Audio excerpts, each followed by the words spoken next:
I don't know whether my friend here on my left will feel conflicted because I always like talking about equity.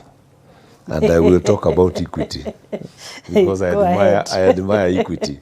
Go ahead. And I was in the board of equity long before. No, I think around the same time. So I have a history with equity right from the beginning.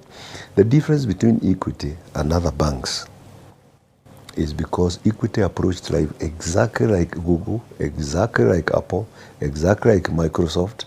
They did this. They opened their hearts. So much so that they invited people. Even me had a savings account that had 500 bob.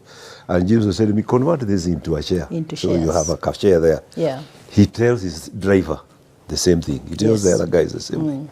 So what happened is that by the time equity is becoming big, you know, people like James and others will have less than 10% shares.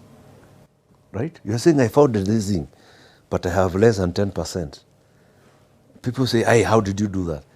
What you don't realize is that 10% of equity is valued at, what, can be even 500 billion, I can't remember the latest. It is now 1.8 trillion in 1.8 trillion. Yes.